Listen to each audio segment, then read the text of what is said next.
दोस्तों नमस्कार। कल मैंने अपनी वीडियो में बताया था कि यदि आपको पैसे चाहिए तो पड़ोसी से ले लो, पूरी कानूनी कार्रवाई करने के बाद। उसके बाद में आपने मान लिया बैंक में अपने कागज़ रखे, वहाँ से लोन लिया, फाइल चार्ज भी आप ही दे रहे हैं, इंश्योरेंस के पैसे भी आप ही दे रहे हैं। भले ही आप वो 12% पर ले रहे हैं और पड़ोसी आपको 24% पर दे, तो 24% वाला जो है सस्ता पड़ता है। अब आप पूछेंगे कैसे।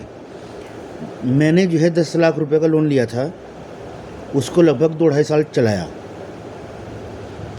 18,000 महीना समथिंग की किस्त थी। 2 साल कम से कम मान के चलो।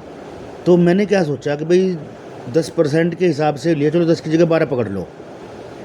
10 लाख रुपए का 10,000 महीने ब्याज हो गया और 10,000 महीना मैं असल में जमा कर रहा। तो मैंने सोचा कि चलो 1 साल बाद में जो है 1-1.25 लाख रुपये असल में जमा हो जाएंगे, तो फिर ब्याज 9 लाख पे लगेगा। लेकिन ऐसा नहीं है।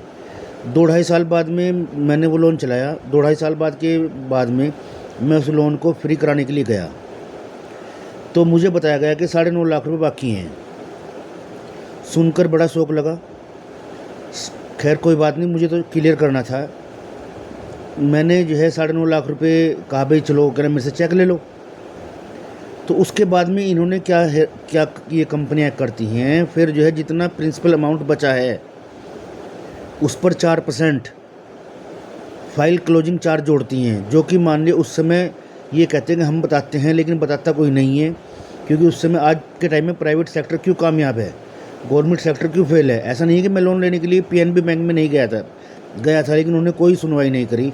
प्राइवेट वाले को आज बोलो वो कल को आ जाएंगी और अपने आप ही सारी कार्रवाई पूरी कर देंगी।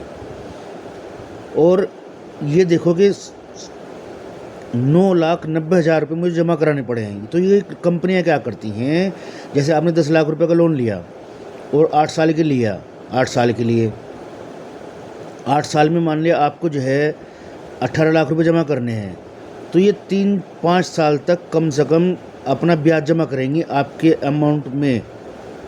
प्रिंसिपल अमाउंट में जो है कुछ भी जमा नहीं करेंगी, पहले अपना ब्याज लेंगी, जो कि एक आम आदमी को नहीं पता होता है। और बस मैं ज़्यादा क्या कुछ कहूँ, किसी के पास अब इसका जो है एक भाग मैं और कल बनाऊँगा, क्योंकि फिर जो है किसी के पास टाइम नहीं होता देखने के लिए। आज के लिए इतना ही बहुत है। ये जो मैं वीडियो बनाऊँगा 2-4, कहने का मतलब ये है कि आज के टाइम में जिसकी गड्डी कड़ खा गई, एक बार लाइन पर से उतर गई, वो दोबारा नहीं चढ़ती। इसलिए मेरी आज की युवा पीढ़ी से हाथ जोड़कर विनती है कि बहुत सोच समझ के चलें, माँ बाप की कदर करें, नहीं तो कोई कदर नहीं कर रहा है। आज के टाइम में युवा पीढ़ी का कर्ज कुछ नहीं है, नाम ज़्यादा रखती हैं कि हमारे बड़ों ने हमारे लिए क्या किया। अरे तुम अपने बच्चों के लिए करके दिखाना तो ज़्यादा ठीक है। आज के लिए इतना ही बहुत है। कल एक नई वीडियो के साथ मिलते हैं। नमस्कार, जय सिया राम।